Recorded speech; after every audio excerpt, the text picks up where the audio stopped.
What's up, night timers? What's going on, everybody? Hope you guys are having a wonderful middle of the week. Wednesday night. I'm not used to doing streams on a Wednesday night, but of course, this past weekend was Living Dead Weekend, Evans City 2023, the 55th anniversary of Night of the Living Dead. And needless to say, we got a lot to talk about. What a trip. What an event. This is probably my favorite trip to Pittsburgh since the first time going, because nothing will ever beat the first time. It's, everybody knows that. But so much happened. I had so much fun. So yeah, we're going to get into it tonight. We're going to talk about everything Living Dead Weekend, Evans City 2023. And unfortunately, I guess this is still the case. It's going to be the last Living Dead Weekend in Evans City. The one in Monroeville will continue, as we discussed next year. It's going to be the Creep Year, all Creep Show, Night of the Creeps. So got that to look forward to, but yeah, celebrating the 55th year anniversary of Night of the Living Dead. Like I said, I was there for the 40th anniversary celebration that they had in Dallas, Texas, at the Texas Frightmare Weekend back in 2008. It's crazy to think that that's already been 15 years, but here we are. Yeah, a lot of stories, got a lot of cool stuff. And probably the biggest thing that I can't wait to talk about. And this probably could be a stream on its own. But the very last thing I did while I was in Pittsburgh, I stopped off early Monday morning. And I stopped off at the Romero archive at the University of Pittsburgh. I was there for about 4 hours or so, and it flew by. It felt like I didn't even scratch the surface of everything that I wanted to see, wanted to read, wanted to look at. But the little bit that I did get to see, wow. I mean, I literally, I got a funny story about that too. But when I left, I was on cloud nine. I mean, I was weak-kneed, spaghetti-legged, whatever you want to call it. It was just a very overwhelming experience for me. I text my fiance as soon as I left, and I was like, "So I'm leaving now," and needless to say, I'm very, very overwhelmed and at a loss for words.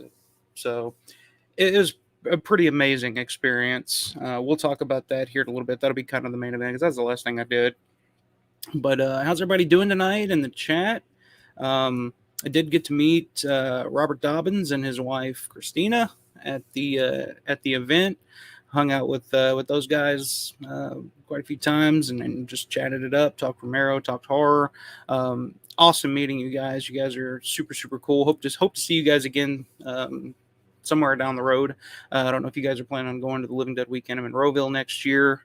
Or I know you mentioned the following year, of course, is going to be what would it be? The 40th? Jesus Christ. 40th year anniversary of Day of the Dead. And that's Robert's, that's your favorite Romero film. So, but yeah, awesome time seeing you guys. I met a couple of you guys, other viewers or subscribers or whatever we call them here on YouTube. Which, speaking of YouTube, I forget that I'm even on YouTube a lot of the times when I do these streams.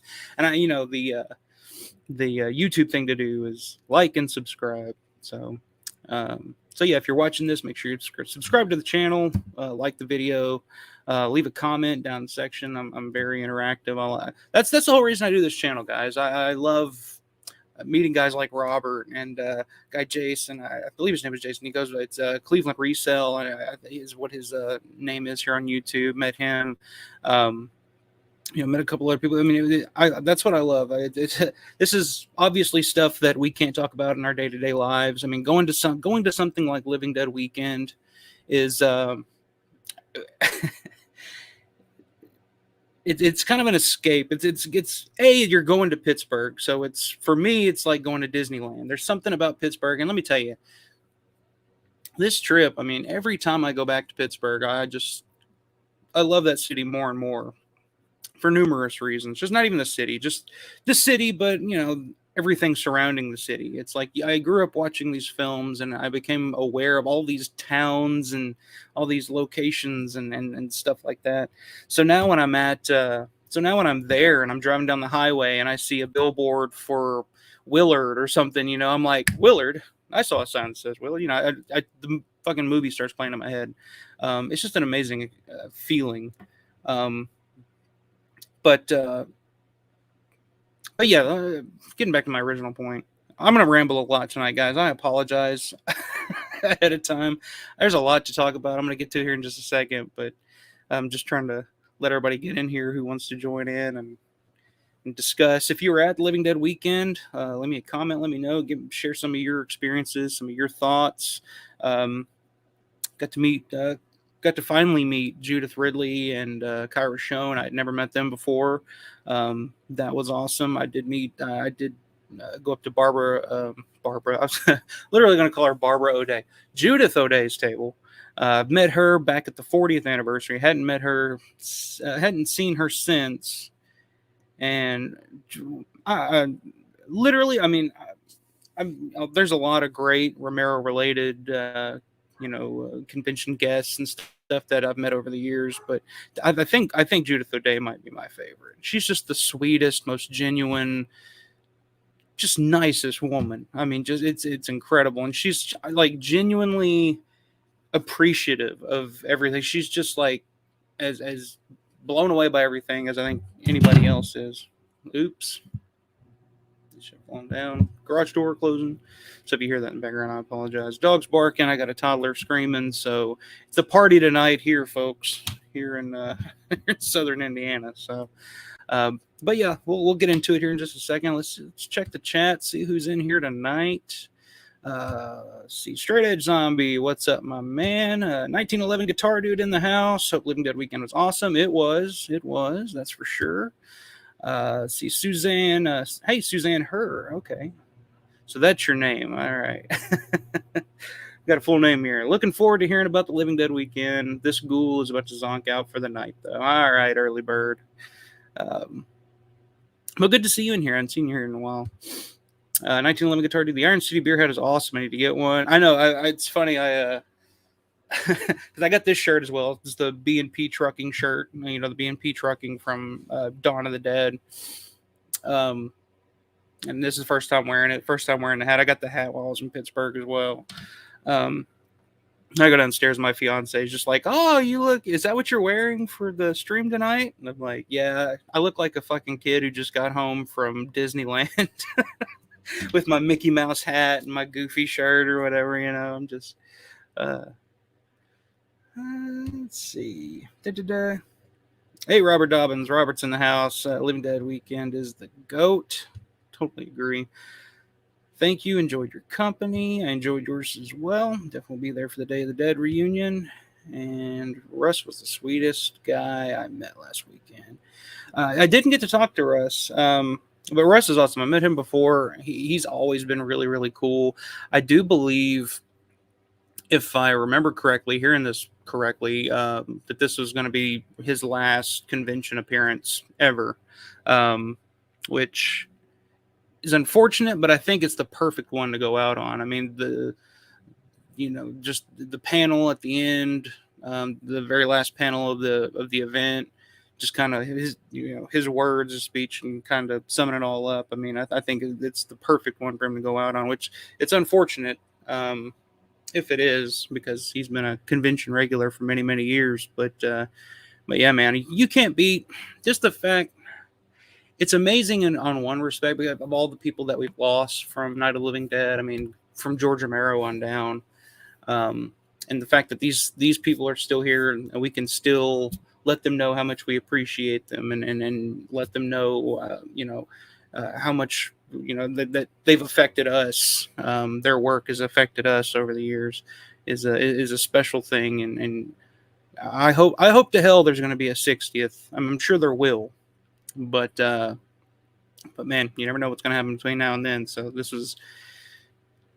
it definitely kind of felt like a once in a lifetime thing. It was like the last time, possibly, hopefully not, but possibly the last time that we'll get all these people together in one setting. But yeah, definitely love Russ. So so yeah, I guess I'll start from the beginning. Of course, Thursday I went to a Depeche Mode concert with my dad in Nashville. Um, that was amazing for me and him both. I mean, he grew up on Depeche Mode and then kind of passed that down to me. So we did that. I was out late Thursday night. I didn't get back home because it was in Nashville, and Nashville's probably a little well, how long did it take? 2.5, 3 hours somewhere in there from where I'm at. So it was a bit of a long drive home. The concert didn't end till about 11:30. Well, once yeah, around 11:30 or so. So I really didn't get home till about 2:30 in the morning that night. And then of course the next day I was planning on getting up early and hitting the road and headed to the event, headed to Pittsburgh. So I got up, probably left here probably around 9 o'clock Central Time. Um, just about as early as I could at that point. I needed some sleep before I got on the road, but honestly, it was fine. I wasn't too too wore out from the night before. It's a long drive to Pittsburgh from Evansville. I don't know if you guys have ever done it, but it's about an 8-hour drive. It's not too terrible, but it's a pretty good drive. So I left out about 9. Had to make a few stops on the way there for this and that. Ended up not being able to get to Pittsburgh until it was probably about 8 o'clock, and that's Eastern time, so I lost an hour. So I didn't get there till about 8 o'clock. And I know Friday, I hated missing it because Friday night was the there's always vanilla screening, the ice cream social or whatever you want to call it, with Judith Ridley, and I was really wanting to make it to that. I was really looking forward to that, and unfortunately, I just couldn't make it in time. And by the time I got there, I was just fucking wore out, as you can imagine. So I decided once I arrived, checked into the hotel, ran to the nearest Walmart, picked up some groceries, uh, stopped by a beer store. The thing in Pennsylvania is they sell beer and liquor in different stores. For some reason, you can't sell both together. I don't know why that is. That's new to me, but I'm just a Southern bumpkin who doesn't not cultured in that way, I guess. I don't know. So yeah, there's beer stores, there's liquor stores. So I went to the beer store, picked up a couple of 6 packs of Iron City for the weekend. I'm not a huge drinker. I don't drink a lot, but when I'm in Pittsburgh, when in Rome, that's the one time that I get to enjoy an Iron City or an Icy Light. So I grabbed a couple of 6 packs of those, went back to the hotel and just chilled and kind of mapped out the next day because that next day, that Saturday morning, I got up. Got up fairly early, got a good night's sleep in, got up fairly early and decided to head out in search of 2 Romero locations that I hadn't been to before. One that I've been looking for and trying to figure out where it is for quite a while. And the other one I just recently tracked down, probably since the last Living Dead weekend. It kind of popped in my head. I was like, where is this place at? Because it was always an architecture that and a building that always stood out. But the first location that I tracked down was the Skybus location from There's Always Vanilla. It's literally located. So the Skybus, there's a whole history to the Skybus in Pittsburgh and all that. I'm not going to get into it, but it's no longer there. Of course, in the scene, and There's Always Vanilla, where Roger McGovern's character and Ray Lane's character sitting on the bench talking about the possibilities of Ray Lane's character Chris having a child, and then he boards the train and the train goes, and that's where where they introduce Judith Ridley to Ray Lane's character, and they bump heads, and that's where it all starts. And I've always been fascinated by that location. I knew it was in Pittsburgh somewhere. I knew the train had been torn down and the route, or whatever you want to call it, had been discontinued many years ago. I want to say mid 70s. I think it didn't last very long, but I knew that location was still there. I just had no idea where it was, so I was able to finally track it down. It's in the South Park I think it's South Park, Pennsylvania. I think it's its own little, uh, not suburb of Pittsburgh or whatever. It's still the Pittsburgh area, but it's literally it's a huge, it's a giant park. And then there's a dog park, and then right across from the dog park is this location where the building where it's the North Stage is what they called it back in the Skybus days. So it's the North Stage, but now the building's used for like storage and stuff for the park uh, caretakers or whatever you want to call it. What do you call those people? The park caretaker or whatever. Anyway, so it's just a storage building now. The building's still there. The platform is still there from the movie. Funny enough, the if you watch There's Always Vanilla, you'll see in the background there's a phone booth that's still there. The phone booth is still there. I put the video up on YouTube if you haven't seen it. Check it out. And then the turnstile is still there as well. Very rusted. It's its days are done, but it's still there, and it's a really cool location. It was kind of dull and rainy that day, so it kind of the mood was there. The autumn, the trees changing everything. This is a beautiful time to be in Pittsburgh. So yeah, I was super super stoked to find that. It took me a minute to figure out how to get to it because at first I walked through the actual dog park. um there's dogs and shit running around barking at me, and I'm just like, leave me alone. I'm just trying to look at this old building over here, and the dog owners are just looking at me like, what is this guy up to? Is he selling drugs or something? I was like, no, but I was going to ask you if you were. um so I looked a little shady walking through the dog park with no dog and just kind of like gazing at this old building, like trying to find a way in. And they're like, oh, this motherfucker's about to rob the park rangers or whatever. I don't know what you call those people, the park ranger. I'm going to call them park rangers. Um, but yeah, I finally found a way to get as close to it as I could. You could still get on the platform, but couldn't find a way around. There's the staircase and stuff was still there, but it was pretty grown up all around it. And I didn't feel like, burrowing through vines and trees and weeds and snakes and God knows what else. Um, it's kind of hard to get to, but I got close enough to get a pretty good video where you can kind of see everything. And then following that, I found the location from Season of the Witch and the dream sequence at the beginning of the film, where Jane White's character is in the dog kennel, and they they get her out of the car, they hook the leash to her and take her through this. It looks like an old like medieval architecture or something. It's a restaurant now. It's called the Ye Old Restaurant in Coriopolis, Pennsylvania. All of these locations everything was pretty much about a 30-minute drive in between. So I was able to track that down.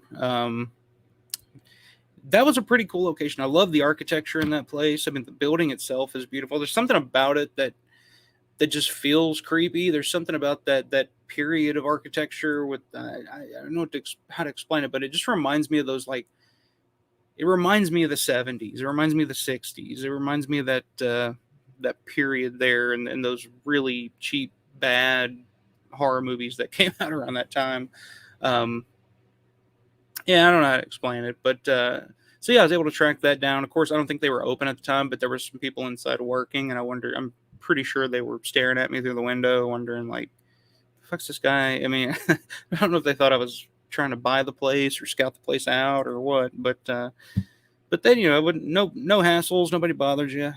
I kind of figure a lot of these places, I mean, I'm pretty sure they'd probably be used to it. Maybe not these so much because they're not as popular or maybe well visited, maybe by a handful of people, a handful of psychos like me who will track these places down and be like, hey, that was in Season of the Witch for 10 seconds. We track this down and find it. But there's also just that sense of like accomplishment, like, holy shit, I have tracked this down. Because I mean, a lot of this, like the sky bus thing, I could not find like anybody like I know Larry did a video on the WGON TV YouTube where he had found it and did a video on it, and I could take clues here and there from that and kind of piece it together to find it, but other than that, they're like, of course, everybody knows where the Monroeville Mall is. Everybody knows where Evans City Cemetery is and all that. Those are the popular ones. But I wanted to kind of do something new, see something new this time around. And I was very, very proud of myself for tracking those down. And then after that, I decided to drive to where the fuck was that located? I want to say Creighton, Pennsylvania is where it's at. The Pittsburgh Brewing Company, the factory where they make Iron City beer. I always wanted to visit it because I know they have a gift shop there, and that's where I got the hat. Um, just like normal tourists, went in, bought a hat, sticker. What else did I get? A patch and a little sign for my room. Because you don't see, I mean, here in Evansville, Indiana, I mean, we just don't see, you don't see Iron City beer too much. Um, like antique shops or something. Like every now and then you might come across like an old beer can or something, um, at a flea market or something. But other than that, we don't get Iron City very much around here. So that was pretty cool. I definitely enjoyed that. But after that, it was time to head to the convention, and it was funny. Like I barely ate while I was on this trip, which is probably not a bad thing. I mean, I could probably use it at this point. So it's time to head to the convention center, the Steam Fitters Event Center in Harmony, Pennsylvania. It's about 10 minutes or so from the hotel that I was staying at, and Cranberry Township, and about 10 minutes from Evans City, I would say. So, I mean, everything was right there in that region. So it was pretty nice. Not bad at all. So I get to the convention center. I get in, check in, get, wristband and all that. And I walk in. I look to the right. There's two tables there. The first one is Mike Ankus, who was played a zombie in Day of the Dead. He's also gone on to become a filmmaker in his own right. He actually has a documentary coming out that he was promoting pretty heavily. A documentary coming out, I guess it's going to be on Amazon Prime. He doesn't know the exact day yet, but he did have a trailer and everything that we got to see, and it looks pretty fun. I mean, it's a little documentary about just kind of Romero fandom, and just there were some pretty cool people in him, like Jeannie Jeffries is in it, Bob Michelucci's in it, and of course they interviewed some fans in it. I know Larry was in it. Who else was in that? I don't remember seeing. But anyway, the documentary, it looks pretty fun. Like it'll be something I'll definitely check out when it comes out on Amazon. And not only that, but Mike Angus's table, he was there as a vendor. He wasn't there as a guest. And he has all kinds of stuff. I mean, he's all kinds of Romero stuff, like photos, and he had like copies of like his call sheet and stuff from Day of the Dead that he was selling. DVDs, Blu-rays, just all kinds of cool stuff. And I stood there and talked to him for about 30 minutes. That was the first thing I did when I walked in, was just walk over to his table, looking at his stuff. And then we just talked for, it was probably about 20, 25, 30 minutes or so. Super, super nice guy. That was actually the first time I'd ever gotten to talk to him.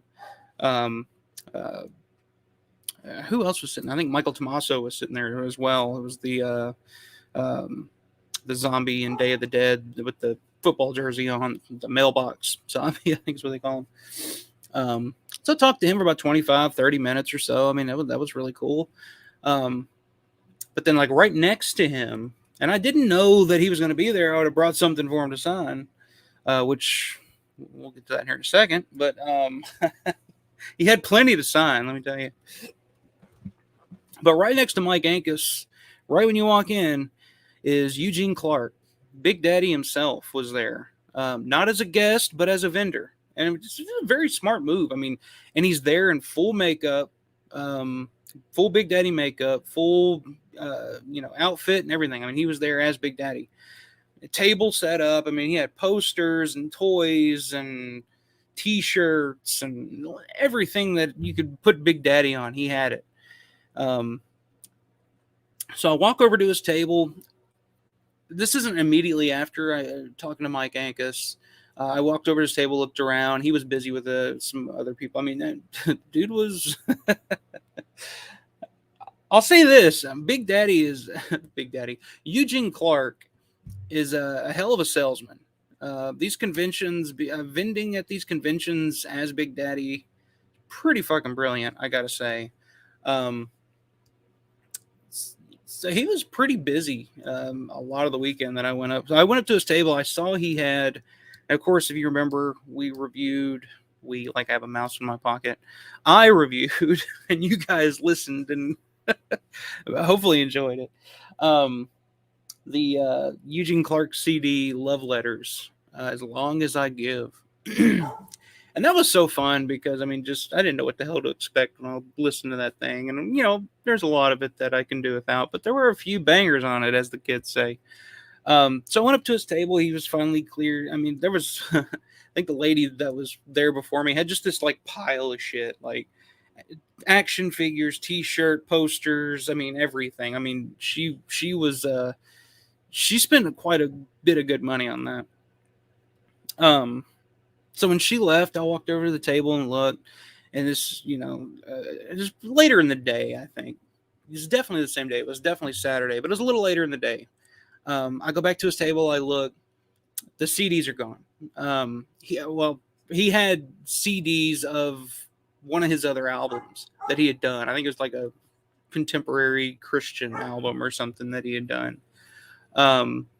I forget what it was called, but it was there, and I saw it, and immediately I thought, "Holy shit, I got to buy this and review it on the channel." Um, so I go up to his table. I look. The CDs are gone. Somebody, I don't know who the fuck would buy these, except me. Both CDs were gone. There were two there when I was there. Both were gone, and big, Eugene's kind of just sitting there hanging out, and I looked, and I was like, "Oh man, did you sell did you sell all your CDs?" He was like, "Oh, you're talking about the DVDs over here?" And I'm like, "No, the CD that you recorded over that you had up here." He's like, "Oh, are those gone?" He's looking. Yeah, I guess I did. That's all I had. And I'm like, "Oh man, that sucks." And I introduced myself, and I was like, I do a little YouTube channel and dedicated to George Romero, and one of the episodes, I listened to your album Love Letters and reviewed it like all the way through, like listened to it track by track and did a track by track review. Just trying to make conversation, just trying to, I don't know, let him know that I was, enjoyed his music. I like I said, there were a couple of tracks on there I really did enjoy. It's like, Let the Love Flame Burnin's kind of it was one of those songs that I was just stuck on for like a week after I heard it. It's on my Spotify, yada, yada. And he was just like, yeah, okay, yeah. Well, I got all this other stuff here if you're interested. And then he goes into a fucking sales pitch like fucking Leonardo DiCaprio with Wolf of Wall Street would be proud of. And I was stuck. Everybody's been in this situation where you go to a car lot or something and you're looking at cars, and then the salesman comes over and they start giving you the pitch. And if you're like me, I'm sure some people, smarter people, are probably just immediate to shut that down and say, I'm not biting. But I am a fucking sucker, and I'll entertain anything, especially if it's Big Daddy that's selling me something. Because you look at him, he's got, the eyes and the outfit, and it's just like, okay, it's Big Daddy, so I can't just, I can't say no, So he goes into this huge sales pitch, and there were these little statue figures, whatever you want to call them. They kind of reminded me of those airport zombie statues. I forget who did. I think Trick or Treat Studios, maybe. They were like those resin statues. They kind of look like that. So I saw those on the table. I mean, he's, trying to, sell me, I got this, do you have this, or do you have that? I said, I have your action figure, I have, yada, yada, yada, but this is pretty cool. And I picked it up, and it was plastic, just this light plastic. I mean, it looked cool, but I mean, it was just like this light plastic, not even a paperweight. It wouldn't, held anything down. And I was like, oh, this is cool. And then when I felt that it was plastic and light, and, I was like, oh, I might buy this. How much is this? Because I thought, oh, okay, this isn't what I was expecting, but it can't be as expensive as I was expecting either. He says, oh, those are, that's the last one I got, and those are $200. I was like, oh, okay. And this is, he was like, yeah, that's the last one I got, man, and there's $200, and I'll tell you what else I'll do. And he goes into his pitch. I'm like, oh, boy. He comes around the table, and he's like, okay, So for 200, you get this statue. Uh, I'll also throw in you can pick any of these 8x10s. He starts pointing out these 8x10s, and I'll sign it. That's let's see, how much would that be? It's whatever he said, $50 or whatever he was charging. That's a $50. And then I'll throw in one of these, and he starts pulling out these little posters. He's like, I'll throw in one of these and sign it. That's these. I'd sell these for 70. And then he was just going on and on. He's just throwing in this and that. And he's like, I'll throw in this magazine. I'll throw in this. And all together, I'll take a picture with you. Usually taking a picture with me is like $50. And I'm just like, what the fuck is he talking about? What is he going on about? And he's like, so this is the deal I'm going to make you. I'll throw in all of this with the statue for 200 or whatever. Statue, whatever you want to call it. I didn't know what to do. I was just like, I was sucked into the vortex for about 10, 15 minutes. And I was like, I think I'll think on it. I'll think on it. I'll be here. I'll be here the rest of the day. I'll be here tomorrow. I'll definitely swing by your table. And he's like, well, man, that's the last one. And are you asking me to hold this deal until tomorrow? The usual salesman pitch. And I was like, yeah, I think I'm just gonna have to think on it, man. I appreciate it. And then I put the shit down and just kind of slowly walked away. I don't know. I don't dig that. I feel like it's carny as shit, man. It's carny as hell. And I get it. He's there as a vendor. He's not there as a guest. So he's there to sell shit. And he's a fucking awesome salesman. And let me tell you, I mean, I'm sure he made a killing, because all the things that were on his table when I first got there Saturday, by the end of the day Saturday, when I had my interaction with him, a lot of it was gone. A lot of the action figures, the CDs were gone. The dude, he had 3 of those little statue things, and 2 of them were gone. So he had sold 2 of them for 200 or whatever he sold them for, whatever deals he was making. So it's just one of those things where you go up and like I'm just trying to make conversation. I wasn't really planning on buying anything, except for a CD. That's what I wanted. But when he didn't have that, he went into a whole other pitch about something else, and I made the mistake of saying, hey, these are pretty cool, and then it's like right into it. So I get it. I mean, he's there as a vendor, not as a guest. So it's his job to sell and make money. That's why he's there. So I'm not faulting him at all for that. But it was just kind of, I don't know, man. It's kind of, like I said, when you're at a car lot and you just want to look, you just want to browse, you just want to see, what do the new cars look like? And then that salesman comes out and it's like, sure, it reels you in, and then you're stuck. And like I said, some of you guys may be a little more, I don't know, you have bigger balls or something than me. I don't know, but I'm just too, it's that Southern hospitality or something. I want to just, entertain, especially for somebody that I enjoy, that's somebody like Eugene Clark. This fucking pen is falling apart. So my fiance brought me this pen. I don't even remember where she got it, but it's got a little Michael Myers on it, and fucking thing's already broken in half all of a sudden. So yeah, that was an interesting, that sucks. That was an interesting encounter with Eugene Clark, Big Daddy. And like I said, I'm not putting him down or anything like that. It was just kind of like, I just want to talk about your music, man. I'm a fan of your music. You're greatest, Big Daddy, but I'm more of a Love Letters fan myself.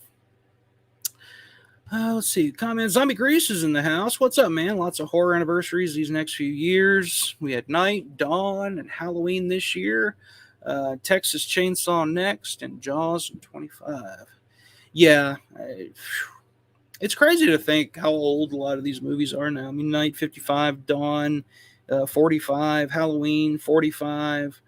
Texas Chainsaw is going to be 50 next year. God, it's crazy. Like, I remember being a kid, and let's put it into perspective and think of it this way, because it blows my mind to think about. So, like, when I was a kid, I'm talking about the 90s. 40 years previous, like, to me, like, a movie that was 40 years old would be, so what we're talking about, the 50s, like a horror movie from the 50s or something. That just seemed so foreign to me.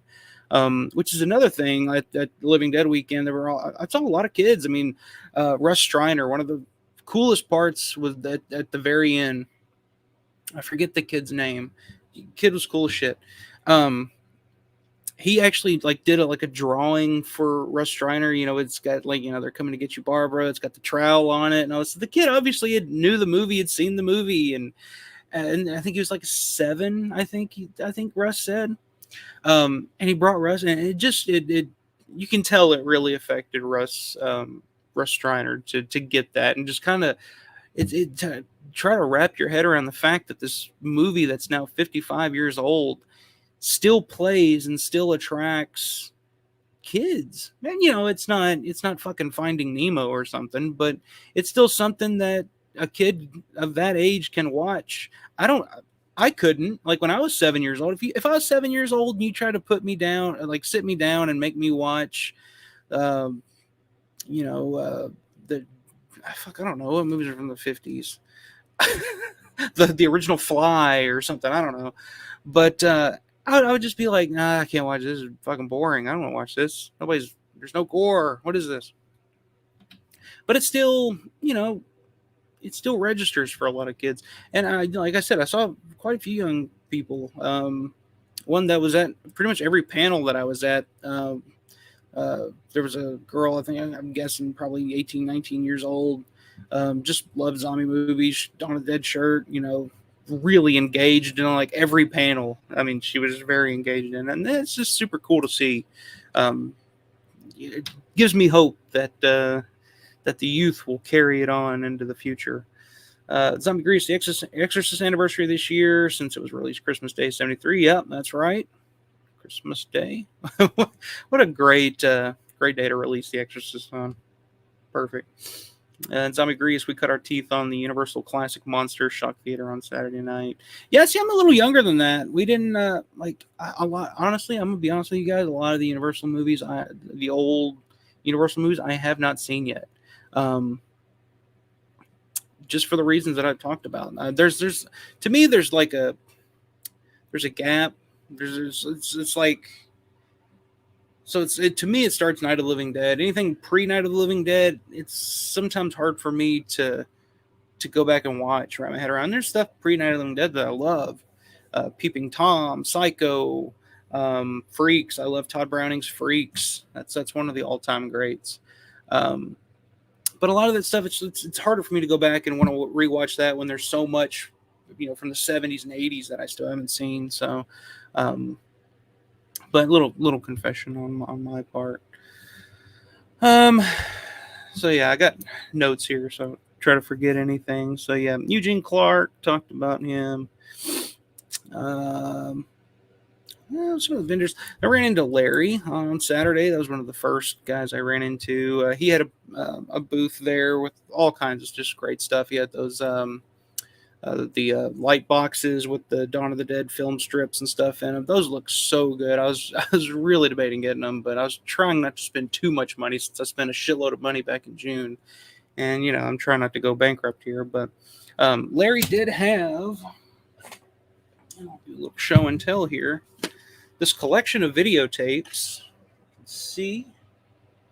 Terry Bradshaw, Thank God I'm a Country Boy, The Steel Curtain, Pittsburgh's Front Four, Franco Harris, Good Luck on Sunday, Rocky Blyer, I'm Back. And if you're not aware, I'm sure you're wondering why the hell I would want these. But those are all part of Romero's Winners trilogy series that he did in the mid '70s, sports documentaries. And I have never seen any of them. The only one that I have seen is the one that he did on Mario Andretti. There's one on O.J. Simpson that's out there, which I love. Funny enough, Larry actually told me is available as an Easter egg on. I don't know if anybody's ever seen this. I remember seeing the.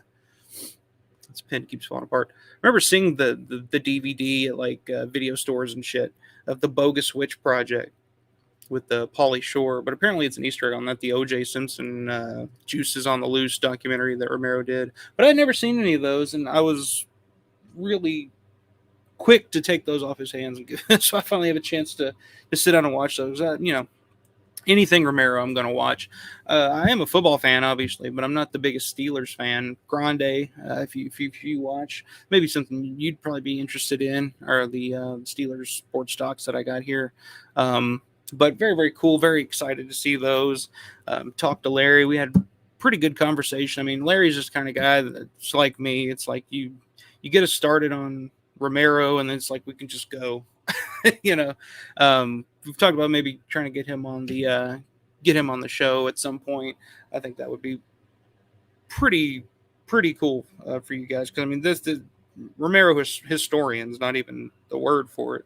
Um, but sorry, I'm trying to fuck with this pin. It keeps falling apart in my hand, so I keep fucking with it. Um, so yeah, saw Larry, hung out with him a little bit at the con, hooked me up with those tapes. What else did we do Saturday? Oh, of course, Severn was there. Severn had a table, and of course, if you know the history of me and Severn, last Living Dead weekend. Um, and yes, Four Flies on Gray Velvet was there for sale again. It was supposed to be limited to that one weekend or whatever it was supposed to be, but they was there. They had it, and I had to go up to the table and ask. I was like, not even go up and ask, but just kind of make conversation. Um, it's like, oh, I thought this was limited or whatever, and explain, playing dumb. Um, but the guy that was running the table, it was a different guy at this event than there was at the Monroeville Living Dead weekend, and he was very, very cool. Really cool guy. We were talking about just some of the releases. He was trying really hard to sell me on Frank Henenlotter's Bad Biology. He was trying to sell me that pretty hard. Not just like, I don't think so, man. But I asked him, Four Flies, what are you guys charging for it? Because I get it. It's a little pricey, but it's one Argento film. I have it on DVD, but I feel like it was time to upgrade, and I don't see myself going out and trying to hunt down the German version or anything like that. And I was like, so how much? I know it's out of print now or whatever, but how much you let it go for? Because remember last time in Monroeville they told me $90, so I was gonna see if the price gone down any. And he said 50, and I was just like, it's pretty steep, but fuck it. I'm tired of flirting with this one. I'm gonna just go ahead and get it. So I went ahead and bought it from him because A, I want it, and B, he was a cool guy. I don't remember his name. Like I can't remember if I even got his name, but he was very, very cool. I got the 4K. He ended up throwing just a shitload of stickers. He just pulled out this like box. He was like, "Oh, you want some stickers to go with that? Go ahead and grab that and grab that. And here, do you have this? And do you have this?" He gave me those. Pulled out a really, really cool Lucio Fulci sticker where it's Fulci, but he's got like a hatchet and he's like zombified, and a really cool looking sticker. I've already put it on my little mini fridge over here, or I'd show it to you guys, but didn't think ahead on that one. But he was super cool guy, super nice guy. So I ended up buying that and getting a shitload of little extras and stuff to go with it. So I felt okay about it. The other guy last time that tried to charge me $90, it was just one of those moments where it's like, how big of a fucking mark do you think I am? Like, yeah, I'd love to have this because I'd love to see this in 4K. It's honestly probably in my top 5 favorite Argento films. It's just one I can watch over and over again for some reason. It's definitely not his most popular, probably, but it's one that I just really enjoyed. The scenes, the characters, some of the dialogue, the shot. One of my all-time favorite shots in any film ever is in the opening credit sequence with the shot from inside the guitar, where you're looking through the sound hole and you just see the pick strumming. I love that shot. Like, I think that's just awesome. So I ended up picking that up, and turned out, Severn was pretty cool. So I can't say anything bad about Severn this time. They actually did right. 50's still a little steep, but it's a whole hell of a lot better than $90. So, and I can just say it and say I have it now and fucking forget about it, and relax about it. And then I think that's about it. And then Saturday night they had the 55th anniversary screening of Night of the Living Dead, which was preceded by Unseen Night, a presentation by Jim Serenella and John Scoleri, who's won a few items from me in the live auction a month or so ago. And let me tell you, I mean, this was up to that point probably my favorite part of the trip so far. the presentation, I know they streamed it. I can't remember if it was on their Facebook or their YouTube. I know so those guys used to do, I don't know if they're still doing it or plan on doing it again, but it's been a while since they've done it. But they have a YouTube channel for Image 10, and they used to do a little video podcast on there called Night Talk that I used to watch when they were doing them. And they streamed it somewhere, but basically it was about an hour and a half presentation of like all these photos that some you may, I feel like I've seen a couple of them, but most of them I've never seen before. Color photos, I mean, beautiful resolution on a lot of these. And I was just sitting there glued to the screen looking at these photos, just the detail in them. And that's the thing when you for somebody like me who loves these movies and loves Romero and all that good stuff. Like I said, when I watch Dawn of the Dead, at this point, I'm not looking. Most of the time, I'm not looking at the action going on, centrifugally focused on the screen. I'm looking at the surroundings. It's like, oh, what's that in the corner over there?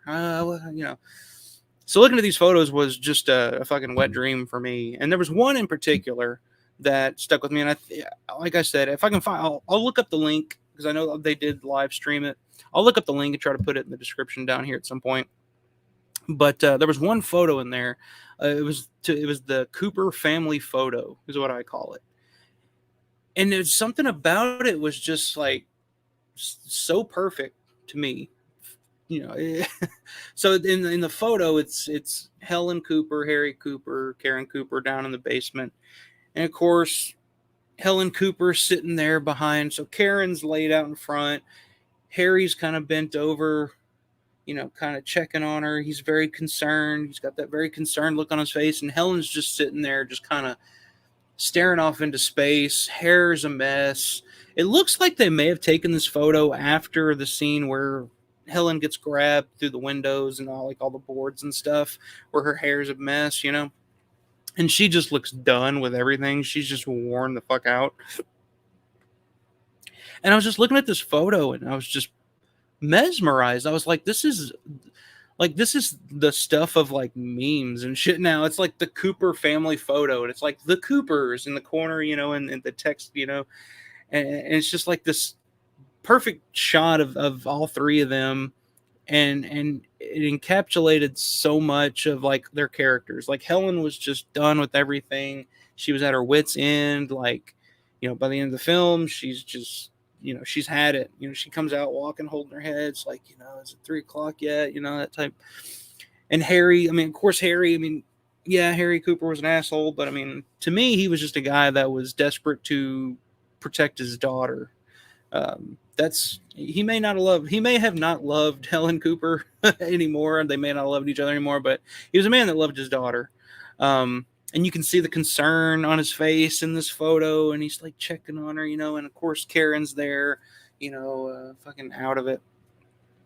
So it was just a perfect photo. It was an awesome presentation by those guys. I really, really appreciated it.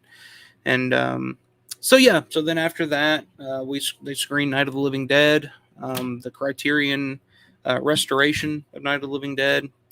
I've seen Night of the Living Dead. I've seen probably on the big screen more so than any other Romero film at this point.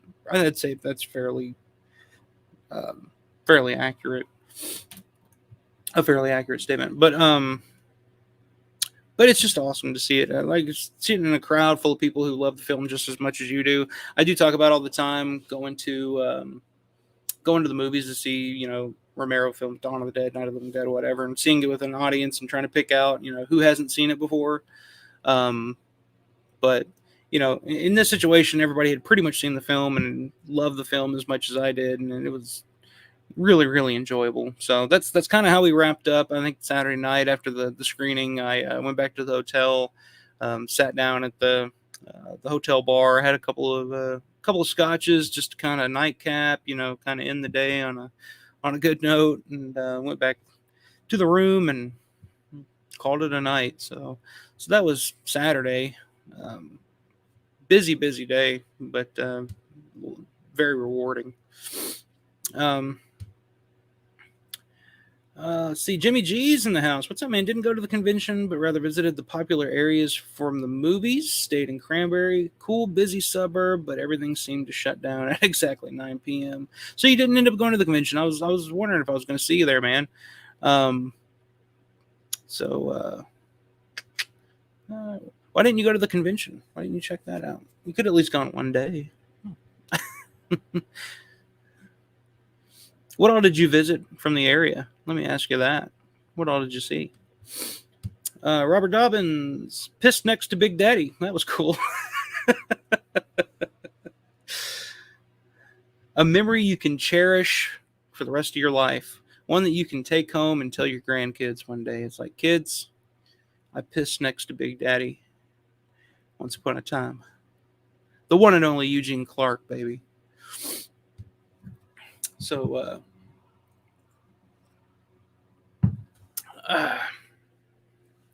yeah, Saturday ended. Sunday, I slept in a little bit on Sunday, but I was pretty fucking tired. But Sunday started out the day. I think I went right. Yeah, I think the first thing I did was I went straight to the. Trying to think chronologically. I don't forget anything. I think I went straight to the convention first Sunday morning, and that's when I met Judith Ridley. I met Kyra Stone. Sunday was definitely day. That's the first thing I did. I was like, I got to go get my signatures, get what I wanted to get, and make sure, because you never know. I've realized this with Tony Booba at Living Dead Weekend in Monroeville this year. It's like, you wait too long, and for some reason or another, they're not there the next day, type of deal. But Sunday morning, everybody was there. Everybody was in good spirits. Everybody was having a good time. Went up. I met Judith Ridley first. Went up to Judith Ridley. Hadn't met Judith Ridley before. Apparently, she said that she was at the 40th anniversary in Dallas, but I don't have any record or recollection of that. Anybody in the chat or remember that or have any idea? I don't remember her being there, but she said she was, because she says that was her first convention experience was the 40th anniversary of Dallas. And I feel like I would have remembered that because that was one of the signatures I didn't get at that convention for Night of the Living Dead. But she was very, very sweet, very nice. To me, I feel like Judith Ridley's kind of not detached from everything. That's not the word I'm looking for, but you can tell she's not the biggest horror fan. She didn't make acting her career. She did There's Always Vanilla, and that was about it. Of course, she was married to Russ Striner for a number of years. But she didn't pursue acting. Like, that's not her life. I forget what she went on to do, but so you could tell she's still just kind of like blown away that people still give a shit 55 years later. But she was very, very nice. It was a pleasure meeting her. And then right next to her was Kyra Stone. I had never met Kyra Stone before, and this was my first time getting to meet her. And had her sign a couple of things. Had her sign my poster because she was another one that wasn't at the 40th anniversary in Dallas. So I had her sign that, and then I had her sign her action figure for me as well. She was pretty cool. I mean, let me tell you, for anybody listening out there, hope I'm not telling tales out of school, but for a 66, 67, 65, somewhere around there, mid 60s, for a mid 60s woman, I'm gonna say 65, 66. For a 65, 66-year-old woman, Kyra Stone's still a good-looking woman. That's the thing that like struck me first and foremost, was just like, how old is she? Like, because she does not look or act her age. I mean, she's very cool. You can tell, and she pointed out, she grew up on a horror fan. You know, she grew up in Pittsburgh. She grew up on, Chiller Theater with Bill Cardille and all that. So that was one of the questions, one of the panels. Somebody asked her, what did you think of all this when you first started doing conventions? She was just like, oh, I found my people. This is, I feel at home here. I fit in here.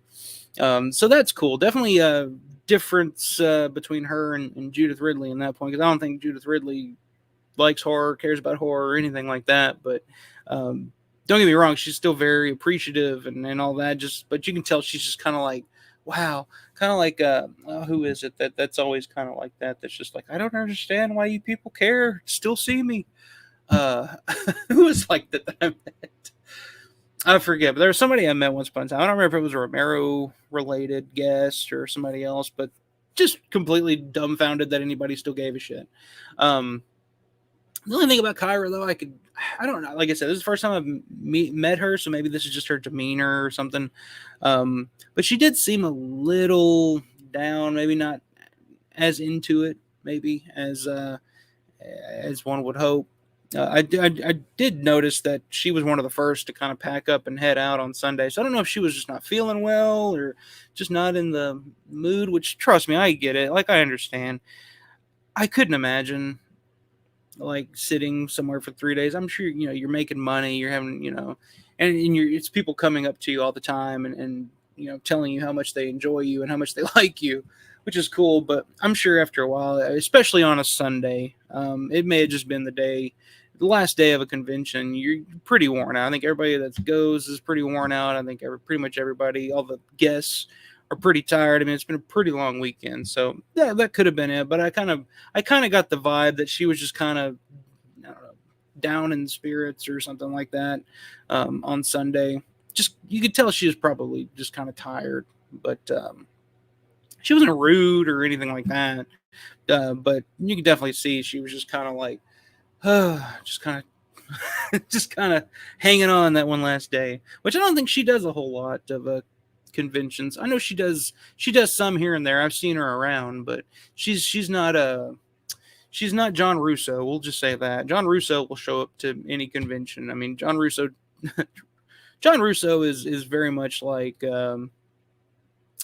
Eugene Clark in a lot of ways. He's definitely very much a salesman.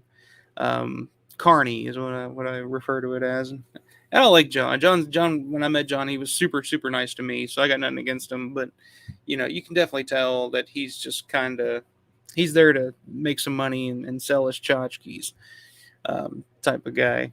And I think Robert, talking to him, I think Robert talked to John over the weekend, and he said, yeah, he was in full Carney mode where he was, I forget what he mentioned. He mentioned something to John Russo, and Russo was just kind of like, oh, yeah, I came up with that. Yeah, George would have never thought to do that if it wasn't for me, and it's just kind of like, okay, John. We've all seen Santa Claus.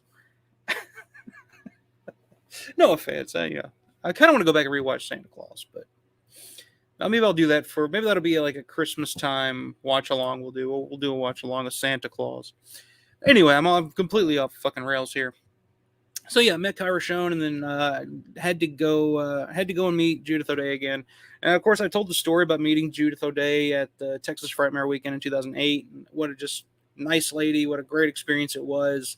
And I actually got to share that story with her.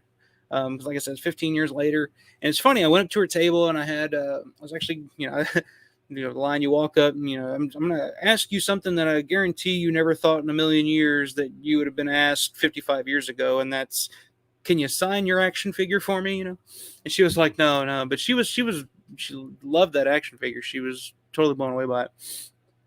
I forget who did whatever. I forget who does it, but it's funny. I should have grabbed this shit to kind of visualize it's with show and tell, but right now I'm just telling. So yeah, I'm standing there in line. She's talking to somebody else, and Judith had a pretty good line. I would say her and Russ Striner were probably the two that had the longest lines all weekend. Pretty much anytime you'd see them at their table, they would have a line of people there. And it was, Living Dead weekend itself. I mean, the Monroeville one's a small, in comparison to like Scarefest, which was this weekend as well, or Horror Hound or something like that. It's a smaller, more intimate convention. And this one was even smaller and more intimate, which I loved. I mean, like, it's right up my alley. Like, we have our set amount of guests, we have our vendor room, we got screenings going on. For me, I mean, it was perfect. But Judith always had a good line at her table. I finally get up to her. She's taking pictures with the people in front of me, and once they're done, Dick Heckard actually, of course, is the cowboy hat posse guy from Night of the Living Dead. Comes walking over to her, and they just start chit chatting and shooting the shit, and he's just joking and I don't know, laying the game on her, I guess, or spitting game, I guess is what the kids say. But just laying it on Judith, and she's laughing. They're just having a good time. And I'm just sitting there like a fly on the wall, just like listening to these two talk about, he had her sign a photo for him. She had him sign a poster that she was getting signed for her daughter to take back to her daughter. And they were just cut up. It was a good 10-15 minute conversation. I was just standing there, laughing. I mean, we were just kind of bouncing back and forth, And finally he goes off, and Judith's just like,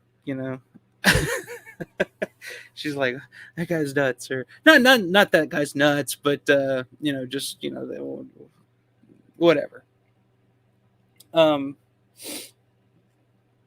So yeah, I have Judith sign the action figure or whatever, and jumping back, the people in front of me, she was trying to remember the guy's name, and she was going on about I apologize. You get to an age at some point where these things just slip your mind. You just start forgetting things. I apologize for forgetting your name and whatnot. Which is funny. When I talked to her, I was like, I'll just tell you a quick story. I took a picture with her, and I was like, well, just tell you a quick story. You were talking about forgetting people's names and all that, and then I told her the story about the 40th anniversary in Texas Frightmare Weekend. About I took a picture with her, and then get back to the hotel room. Picture didn't turn out as well as I hoped. So I go back the next day, ask her to take another picture, and she's like, oh, of course, Michael. Yeah, come on in. I was just blown away that Barbara from Night of the Living Dead remembered my name. So I told her that story, and she was just so surprised and happy to hear that. She was like, oh, at one point, my memory did work, So she's just, just the most welcoming, like appreciative, humble guest that I've at any convention. I mean, she's right up there with the Mike Gornicks and the Lori Cardills for me. Like, just just so appreciative and just nice, always smiling, always laughing, having a good time, and just so appreciative of the fans. I mean, at the end of the convention on Sunday, they had a panel with all the stars and the cast of Night of the Living Dead, and they all kind of gave their final thoughts or whatever, and she almost brought tears to my eyes, her last one, because she just got really serious and was just like, thank you guys so much. Never in a million years would I think 55 years down the road we'd still be here talking about this, doing this, and it was just a really emotional moment because it's like I said, you don't know if this is going to be the last time that all these people are together. You never know. You just don't know. Like I said, I mean, they mentioned that Russ Streiner had probably going to be his last convention appearance. This is definitely going to be the last Evan City Living Dead weekend. So you never know. And it's just just kind of an emotional moment for me. I got a little teary-eyed, I'll admit. So yeah, they had a couple of more panels on Sunday. They did the Mike Ankus documentary, Chasing Zombies. They showed the trailer for that. Did a little Q&A. I sat in on that. That was a pretty entertaining, pretty fun. It was Mike Ankus, John Gurgley, who runs Tom Savini's School of Special Effects, Michael Tommaso, and Sean, I forget his last name, but he was involved with the project as well, and he told some pretty funny stories. So that was enjoyable. And then, like I said, they did the final cast, Q&A or whatever. And then I think the very last thing that they did was there was a bonus screening. I think they played the work print version of Night of the Living Dead to kind of end everything. Trying to think if I forgot anything. And yeah, Sunday they had the VIP brunch or whatever out at the Evans City Cemetery with all the cast and crew. I didn't get to make it to that. Like I said, I was trying to be a little economic on this trip. It doesn't look like it because I've come back with all kinds of tchotchkes and hats and T-shirts and a $50 4K of Four Flies on Gray Velvet and a stack of videotapes. But in comparison to what I usually spend at these things, I tried to reel it in. I didn't let Eugene Clark, you know, pull me in and convince me to spend $200 on a piece of plastic. But you know, I did spend a little, but no, I decided to skip that and just kind of hit the convention Sunday. When the convention, it went to about 5. I think I left probably around 4:30 or so. Tried to get to Monroeville to visit the mall because anytime I'm in Pittsburgh, you got to go visit the mall. You got to go visit the George Bust, and I took the opportunity to go visit the Living Dead Museum again that they have in the mall. And this is the third time I've been to that museum. They do have some new displays. They had some new Land of the Dead stuff. They actually had the screen used wardrobe from Ozzy Argento, the Big Daddy character, and who's the other character? Can't remember what the other one was, but they had some new displays, some new stuff to look at. But anytime you go through that little museum, I mean, just all the stuff, the screen used stuff from Night of the Living Dead, they got the lights, and it's overwhelming. And it was quiet because the convention wasn't going on in the mall. So this is the first time visiting the mall without a convention going on. So it was interesting. It was pretty cool. And the smell of the mall, I don't know how to explain this, and this sounds kind of weird, I agree, but there's something about that smell. It smells the way I feel like it should. It smells like the mall that I grew up going to, type of thing, I don't know. There's just a certain feel about being in that mall and visiting the museum and stopping by George's bust, and just went. Like I said, it was Sunday, so they were closing probably around 6:00. I think that's when they close on Sundays. So a lot of things were already closing up by the time I got there, but I just wanted to walk around. I just wanted to walk a lap around the mall and just kind of take it in while I'm there, So did that.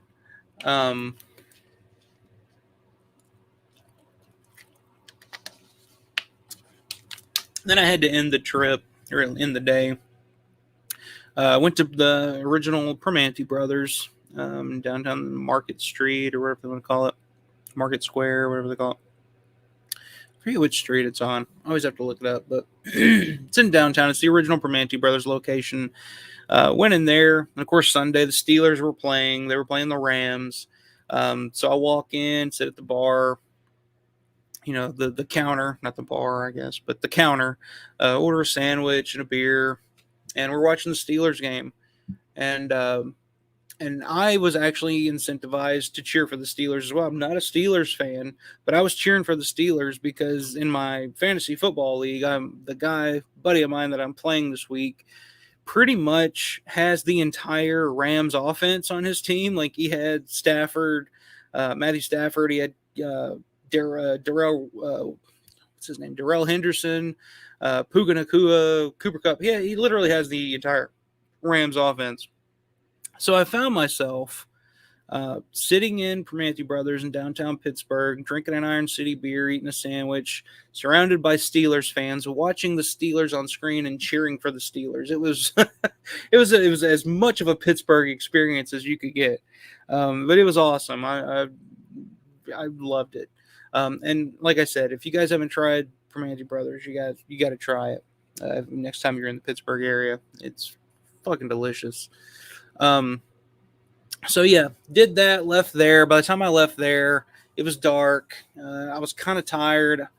I wanted to just go visit the cemetery one time before I left, but I was just like, nah, I got a big day coming up tomorrow, so maybe I'll just go back to the hotel and chill and mentally prepare for the next day, because the next day was the day that I was driving home. I had a nice 8-hour drive ahead of me, but before all that, I was going to the Romero archive downtown Pittsburgh at the University of Pittsburgh.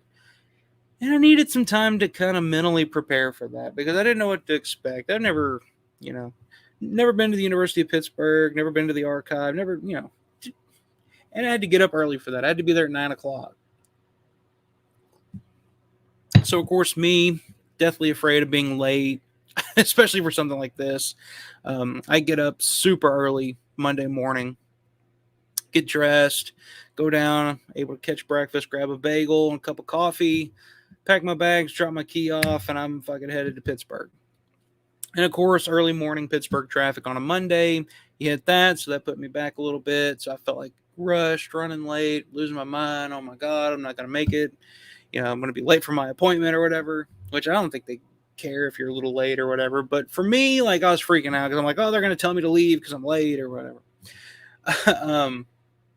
But no, I find that I get downtown, I get to the University of Pittsburgh, I pull up, about 15, 20 minutes to spare. So we're good. But once I get there, and look, folks, I'm a small town boy from Kentucky, now living in a medium sized city or whatever, Evansville. But parking to me is something that's typically very easy to find. Like, you go to Walmart, there's places to park. There's places to park everywhere. It's never an issue. But University of Pittsburgh, in that area for the library where it's located, kind of hard to find a parking spot. So I'm driving around looking for somewhere to park. I don't know the rules. I don't want to get towed. I'm very naive to a lot of this stuff. So I see a parking garage off to the right, and I'm just like, oh, fuck it, I'm going to park in there. I don't know. I pull in, I see there's a sign there that says permit parking only, which I guess is for the students at the university. How look, and I'm just like, and it's it's a little bit of a walk from where the parking garage was to where the library is. But I said, you know what, fuck it. If they want to give me a ticket, they give me a ticket.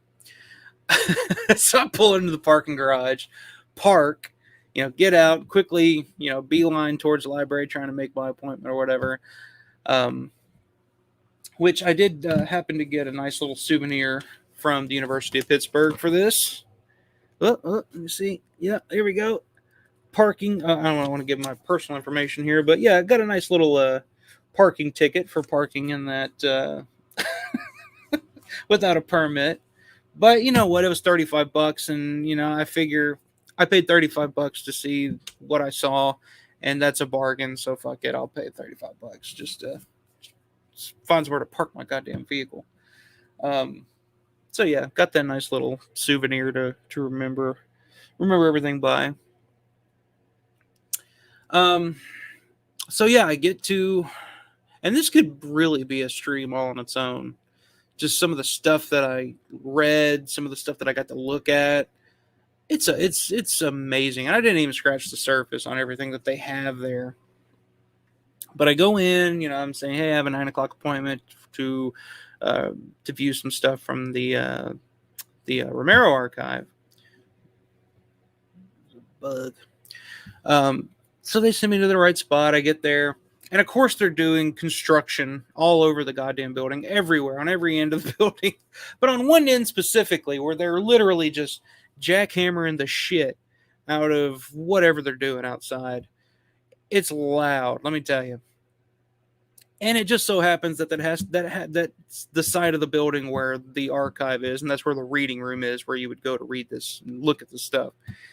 And they're like, oh, I'm so sorry about the noise. We have earplugs if you want those, and yada, yada, yada. And I'm just like, guys, I mean, you could literally, like, a semi could drive through the middle of this room right now, and I wouldn't give a shit. Just let me see what I came here to see. But they were like, no, we're going to move to the other end of the building, and where it's a little quieter and everything's fine. So we ended up moving to another spot in the building, and so I go in, and they sign me in or whatever. I sit down at this table, and Ben Rubin, who's in charge, one of the guys in charge of the archive at the University of Pittsburgh, is there. Introduced myself to him, talked to him for a little bit, and talk about different locations. Apparently, like I was surrounded by Romero locations in that area. There's the Monkey Shines, the end of Monkey Shines. They shot that like literally like right a street over from where we were. The scene in Silence of the Lambs where they have Hannibal Lecter in the big cage, the scene where he escapes, the one where the scene where George actually makes a cameo. Apparently that was shot like right down the street. So yeah, we chatted for a little bit. He rolled out the cart and there was just like, just these little sections or whatever you want to call it, these folders of all this stuff, this Romero stuff, just stuff that I never imagined in a million years I would ever be able to see or read or look at or touch or smell. And there it was right here. And I know I got an 8-hour drive back, 7 hours, 7.5, 8 hours. I got to work the next day, so it's not like I need to be gone for too long. So I got to condense my time. So I was like, well, I'll stay. I'm sure, I'll by about noon. I guess I can probably head out. And boy, does time fly when you're looking at this stuff. He lets me know, the rules, like don't do this, don't do that, or make sure you're putting everything back where it goes, and the usual stuff, which is obvious. I'm like, dude, we're talking about my holy grail here. I'm not gonna mess anything up. It's cool. So he's like, all right, well, have at it. Have a good one. And he walks off and leaves me there, and I just walk up, grab a box, sit it down on the table, start looking, and my God, I tried to sticking to just Martin stuff and Dawn stuff mostly. There were a few outliers here and there I'll get to in a second. But the first box of stuff was all the old Martin stuff. I got to read the original treatment for Blood, which was the original title for Martin.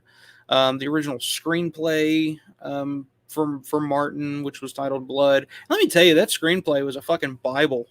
I mean, we're talking like 280 pages, I think, or something like that, which, if you know anything about screenwriting, typically a screenplay, the length of a screenplay should be the length of your film. So most screenplays are 90 pages, 100 pages, sometimes 110, 120 pages. Romero scripts, god damn. This Martin script was damn near 300 pages long, which I guess explains why there is a 2.5 to 3 hour cut out there, which we'll talk about in a second. So I start reading, I get maybe 15, 20 pages in. This is the version of Martin that nobody's ever seen. This is kind of the complete version. There's the opening scene is completely different. There's different characters in it. Funny piece of trivia, the Tata Kuda, that character is originally called Tati Voda in the original screenplay. So, like I said, I'm short on time. It's like I'd love to just sit here and read this entire thing, but there's so much more I want to look at. So I just quickly flipped to the back. I just wanted to see that final scene because everybody knows Michael Gornick always talks about the original end scene for Martin. It has him playing a detective interviewing Kuda looking for Martin, who, and so I read that final scene just to kind of imagine how that would play out, which that scene does exist. And if I'm not mistaken, it is included in that black and white 2.5 hour cut, which hopefully I will see one day. And like I said, we'll talk about it here in a second because it does come into play. So I read that final scene and it's a good scene, but I feel like I kind of like the actual ending on the film better. But it is interesting. So I read that and put that back, and then there was another, just flipping through little bits and pieces here and there. Of course, the original treatment for which, let me see, I wrote notes over here. What I was reading, I just kind of jotted some notes down. But the original treatment for Blood, which he wrote, which would become Martin, the Martin character is completely different in these. the Martin character in one of the treatments, he's a real estate agent who's in his 40s, married with kids, who kind of it's kind of the same thing. He just kind of succumbs to this illness where he thinks he's a vampire. Um, some crazy, crazy shit. Cuda actually helps Martin in one of the blood treatments. As opposed to being kind of his Van Helsing to Martin's Dracula, he kind of helps him cover it up. Some, um, oh, and he's more of an outgoing character in that original treatment, which was kind of an unfinished treatment. So it was the basic idea of Martin before it was kind of fleshed out and kind of became what it became. So the original idea of Martin was a completely different story than what ended up on film. And then and also in that Martin box, there was a photo album of behind the scenes Polaroid photos that were, I guess, were part of that were in Romero's collection of photos of stuff that I have never seen. I don't think anybody's ever seen before, unless you've been to the archive. Just amazing photos of Lincoln Mizell and John Amplis on set, where they're like joking around, having a good time. Tons of photos of George behind the scenes on the set of Martin. Tons. I was just found myself sitting there looking at these photos, just staring at them, just like trying to take it all in. It's like, and they said that, they said you're allowed to take pictures and stuff like that if you want, but I'm really bad about taking pictures. Like anytime I'm on vacation or do anything like that, I'm really bad about taking photos. And two, it just felt like I don't want to be, sitting here just like taking photos of shit. Like I'm, like the scene in Austin Powers when he discovers Dr. Evil's master plan and he's like taking pictures of it. That's what I feel like. That's how I would look if I were doing that. But I'm just staring at, just trying to soak it all in, take it all in, And it was just an amazing collection of photos. Just a lot of just clippings from newspapers, ads, and photos that George had just in his collection. Old photos of George from that time period. Just a lot of stuff that I don't think has ever seen the light of day. It's really overwhelming to see. There was a handwritten letter from John Russo to George that was in one of the collections that I thought was pretty fascinating. It was dated in 1983, and it was just a letter between two friends talking. Like, hey, how you doing? Here's, I hope everything's well. He at the end of the letter, he actually wishes George, good luck on the pregnancy with Christine, because they were having a kid at the time, and it's just fascinating stuff just to see. It was nice to see that George and John and Russ and all those, Leighton Image guys were still friends. I mean, they may not have been working together anymore. They may not have been business partners together anymore, but it's nice to know that they remained friends over the years when they did. No, it doesn't seem like there's hardly any bad blood or bad feelings there on either side, which I love. And then I was able to read the treatment for Twilight of the Dead, which I'm guessing this is the treatment that the new film is based off of. And so I'm sure it'll be different. It's not going to be the same thing. I don't feel like I'm going to spoil anything. But this treatment that I guess George wrote, it follows Big Daddy. I mean, it brings back the Big Daddy character. So Eugene Clark's probably jumping up and down right now saying, oh, yeah. Got another job. But I'm sure, I don't think that's, I don't know, it may be, but I'm going to guess that that's probably not what the new film's going to be about. But yeah, the treatment kind of follows Big Daddy. I mean, it's kind of the evolution of zombies is taken to the point where Big Daddy's kind of the leader of this group of smart zombies. He's teaching them not to attack, not to eat, people. He's just kind of leading them. There's, of course, your rogue zombies who are still, after human flesh and all that. And it follows this one human character who kind of lives on a boat out in the water. Just I don't know if it's a houseboat or a yacht or something, but that's where he lives. He's kind of bearded and tattered, and that's how he's survived all this time. Is he? I mean, it's just smart, really, if you think about it. I don't know why it hasn't been incorporated in more films, but in a zombie apocalypse or whatever, that'd probably be the smartest place to be. Is is on a boat out in the middle of the ocean. And of course, in the story, he runs low on supplies. He has to go back to the mainland or whatever to gather some more supplies, and ends up where he's kidnapped by Big Daddy and taken back to this remote area. And there's like an interplay back and forth, and it kind of goes from there. But I'm interested to see, if they pull it off, film wise. It's an interesting story. I don't know how much of the actual end product of the upcoming film is going to reflect this treatment. But it'll be interesting to see what they do with it. And I was actually, when I first read it, I was just kind of like, yeah, I'm not crazy about it. Not that it was bad. I mean, I think there was some good ideas to it.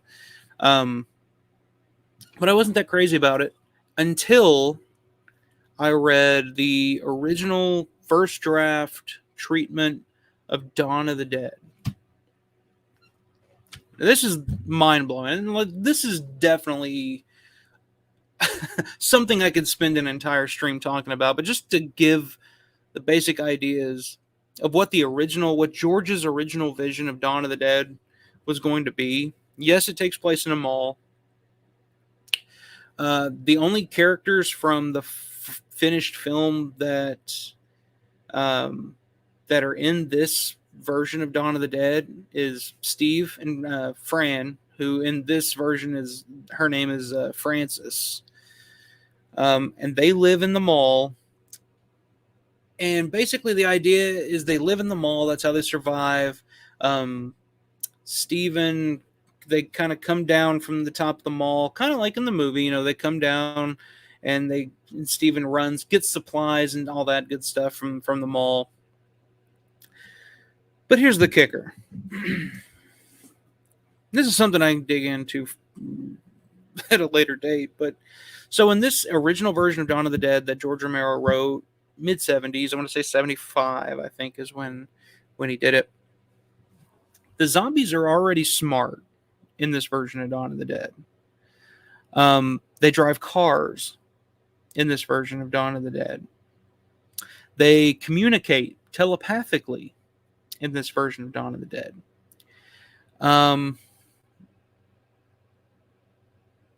Yeah. And then they they mimic they all have they're organized. They all have jobs. Like there are certain zombies whose job, which was kind of confusing when I first read it, but I guess this is what it is. There are zombies that, secure the mall. There are zombies that are like at the beginning of they're closing the gates in the mall. There are zombies that are working in the butcher. Now, I know what you're thinking, well, God, I'm glad that didn't happen. That's not the film we got. It reminded me a lot. The tone of the script reminded me a lot of the Omega Man with Charlton Heston and Nightmare City. Umberto Lindsay's Nightmare City. I believe it was Umberto Lindsay.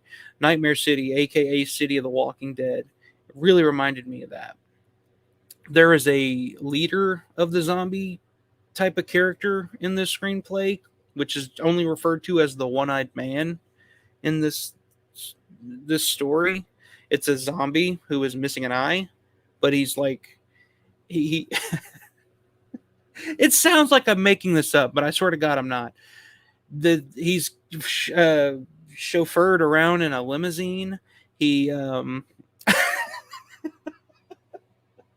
but it all makes sense. The amazing thing to me about it is that George, if you look at the progression or the evolution of zombies in George's films going forward, all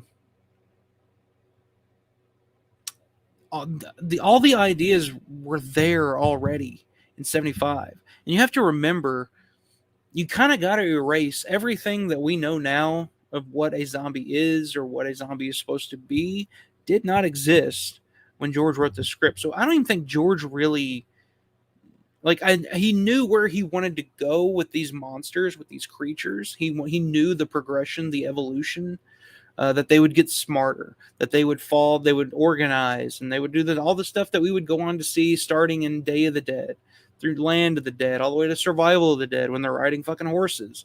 And UB, I don't know if you're gonna watch, if Uncle Bill's gonna watch this or not, but I know his biggest pet peeve, which makes me kind of want to go back and rewatch Survival of the Dead, because the thing that I think the thing that people don't like about George's later work is that it feels so distant in terms of like the way that the zombies behave and all that, and riding horses, or Big Daddy, and Bub is like the start of it, but it's like not too extreme to the point where they're riding horses and shit yet. But the whole thing of it is, it's like George had that in mind from the get go. Like Dawn of the Dead, the original version of Dawn of the Dead was kind of like the original one.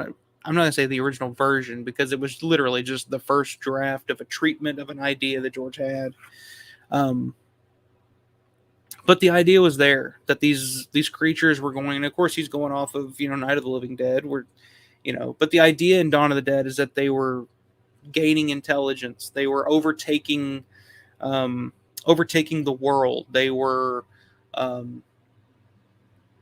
organizing, they were falling into place. I mean, there was a scene in the treatment where the zombies are all coming to the mall, and they're shuffling in and out of the mall, and they're going and doing stuff in the mall. Like they would go to the butcher shop, and there would be a zombie butcher there butchering human flesh and giving it to the zombies to take. Now I don't know how much of this would have ever ended up in the final script, but the fact that this was in George's head from the start makes me appreciate his entire Dead film saga or whatever even more, because it doesn't.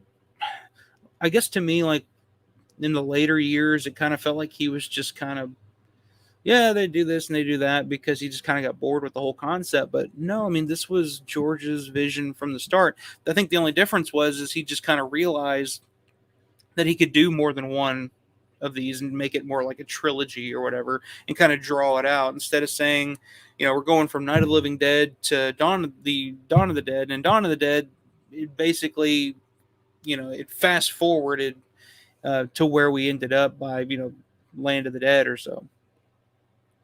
And then Twilight of the Dead. So it made me appreciate the Twilight of the Dead treatment a little more after I read the original Dawn treatment, because it kind of gave more context to the idea that this is George's vision from day one. This is what he wants. This is his vision of zombies or whatever to be. And I'm glad he did it that way. I think it would have been, I don't know if the film would have worked. I don't know if it would have done as well if he would have made that leap so soon, instead just dragging it out and stretching it over 3 or 4 films. And he's mentioned in interviews in the past where he did kind of get this idea that he could do one of these zombie films every decade. And I get it probably started after he wrote that treatment, where he realized there's a lot to dig in here. And why go all the way right now? Let's go ahead and just every decade just kind of expand on it more and more and more.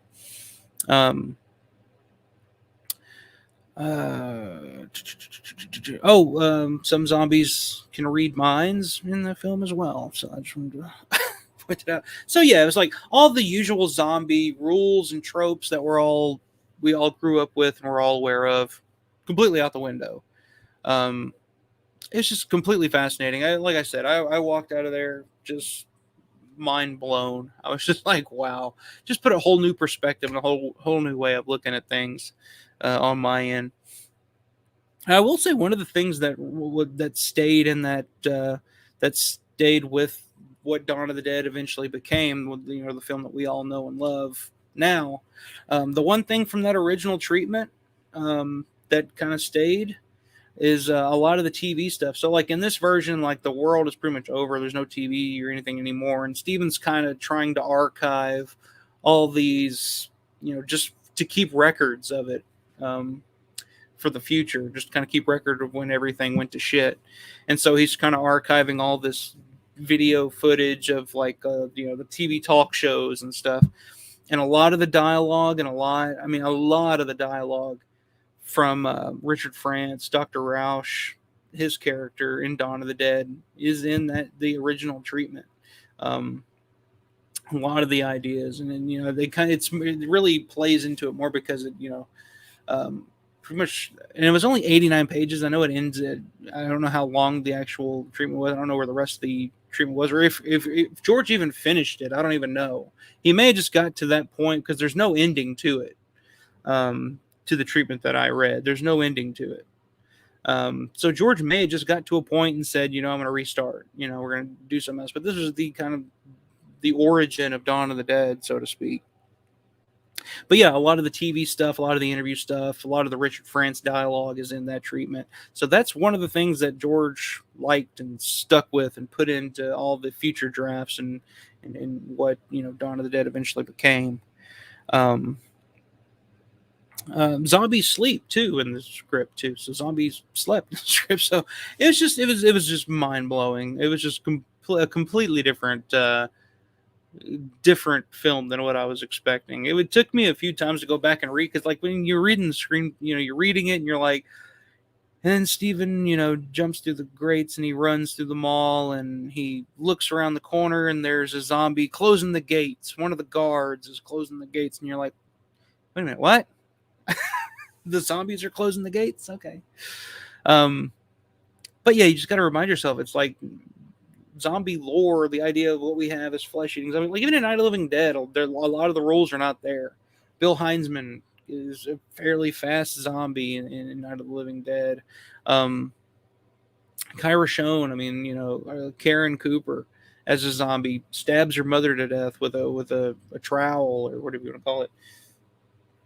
That's not what we think of typically with zombies. So like the rules were still being written and like where they were going to go, and George, his vision was there. He knew where he wanted to go with it, and he eventually got there. But instead of just putting it all in Dawn of the Dead, he just kind of stretched it out. So yeah, it was just, and when I was done, like I said, 3.5, 4 hours I was there.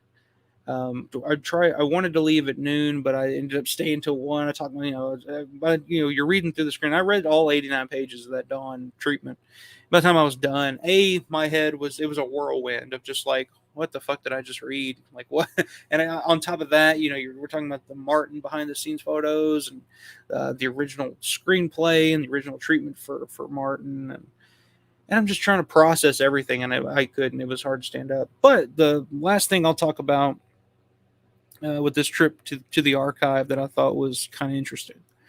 While I was there, Suze Romero, George's widow, who's head of the Garf, she shows up and she sits down and is viewing something.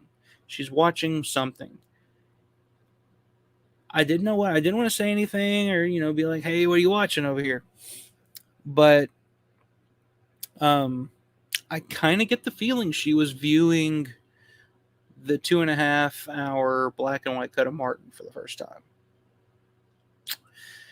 So that tells me, and that's just a guess. She may have been watching something else for all I know. But it felt, because I was there for 3.5, 4 hours, and she was there for most of it, watching whatever she was watching. So that makes me think that they've got the entire film digitized and available for viewing, or it will be available for viewing, because that's what they've said is going to happen. When the archive has it, they're going to digitize it or whatever, and then you can actually go and view the film there. So I'm thinking that's what was going on. When I got up to leave and I put the box up, you pull one box down, you look, you put the box back, you grab another one. When I put that last box down, I look back and Suze is just staring at me like, "What are you doing? Why are you sitting here so intently reading my husband shit. That's what I felt like. She was just like, "Who is this guy? Why?" Um.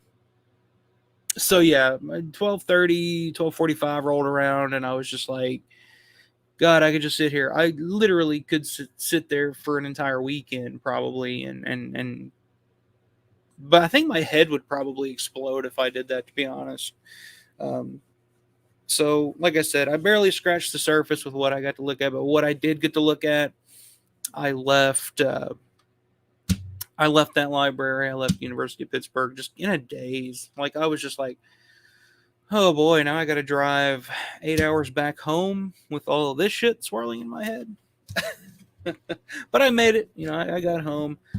First, I was surprised with my little my parking ticket from the fine folks at the University of Pittsburgh. But hey, what the hell is a small price to pay? Um, and totally worth it. So yeah, got back late Monday night, and just an amazing trip. I fall in love with Pittsburgh. I fall in love with that city. I fall in love with that area more and more every time that I visit. Um, and this is the first time, like I said, visiting in the fall. So he had that cool autumn crisp, air. It was perfect. It was a wonderful trip. It was a pleasure meeting everybody that I got to meet. Everybody got to talk to. I hope if you guys were there, if you're watching this, I hope you guys had a good time. And I'll guarantee you I'll see you at the next one. Because Pittsburgh is just kind of becoming my favorite place to go. To me, it's like I mentioned, it's my Disneyland.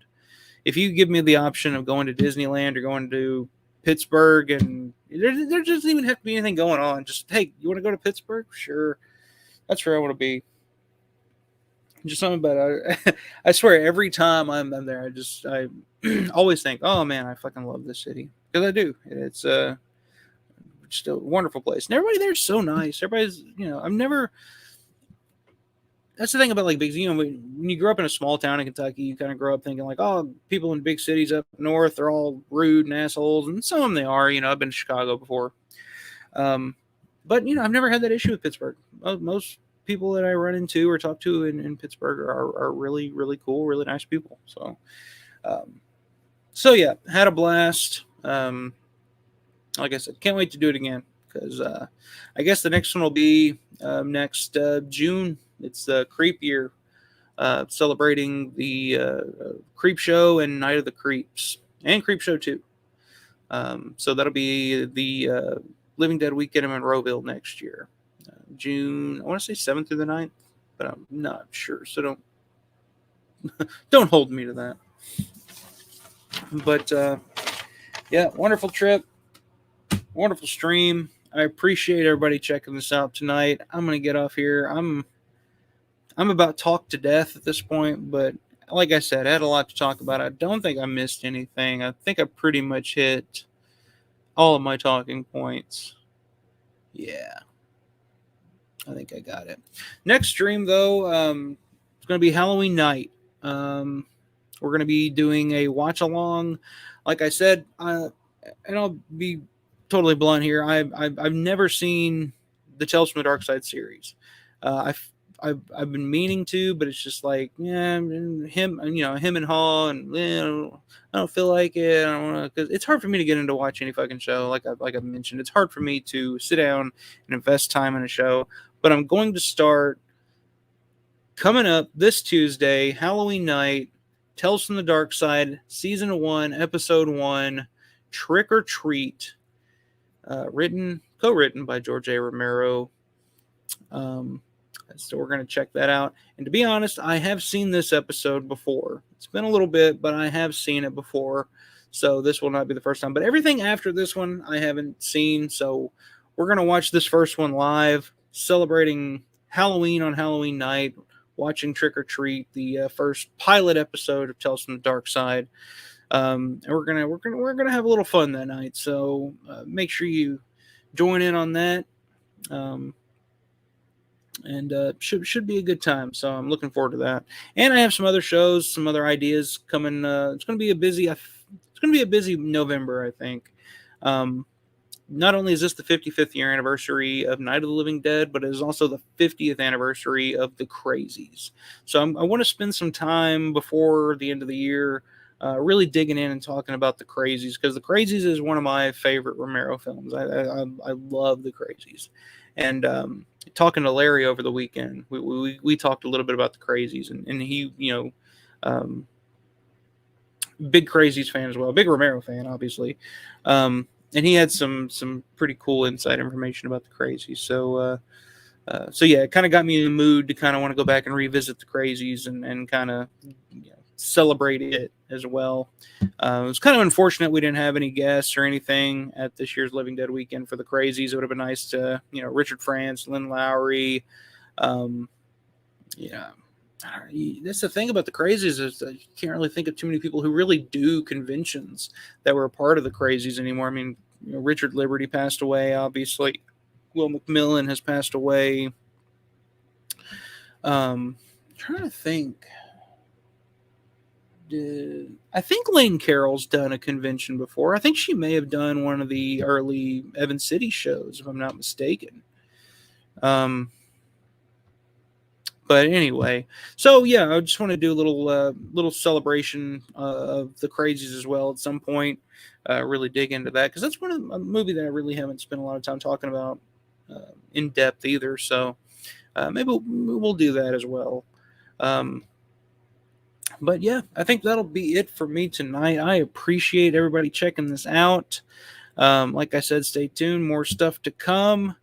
And channel's growing. I really, really appreciate it, guys. Like I said, if you're watching this for the first time, if you haven't subscribed, please consider doing so. It really means a lot. It makes me so happy that people still want to talk about George and still enjoy talking about George. So, and that's what I'm here to do. And meet like-minded folks who want to talk about George and can talk about George for what are we almost 2 hours now, and that's so really, really appreciate all you guys' support, and we'll keep the channel growing. And like I said, we're not even a year into this. I started this channel not even a year ago, and it's already bigger than I ever imagined. I just kind of started it just so I could get on here and bullshit about George Romero to maybe somebody who would care. So my fiance was sure tired of hearing about it, I think. But yeah, it makes me happy to know that George is still out there, being celebrated and loved, and people are still interested in hearing some yokel like me talk about it. So really, really appreciate it. Thank you guys so much. Like I said, I'll be back Halloween night special. Tales from the Dark Side, trick or treat. We're going to start. And then, like I said, from then on out, every Tuesday following, I'm going to be doing Tales from the Dark Side reviews. So I'm going to go through. I'm going to watch every fucking episode of Tales from the Dark Side from beginning to end, and I'm going to give my thoughts on it.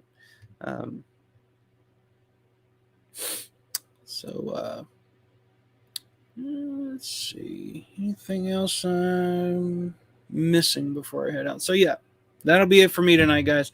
Really appreciate it. You guys have a great rest of the night. Have a great rest of the week. It's hump day. We're almost there.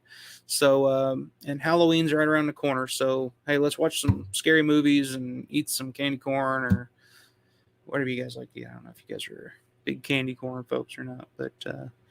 But yeah, anyway, I'll quit rambling. You guys have a great rest of the night.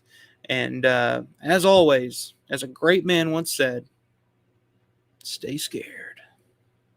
Night, everybody.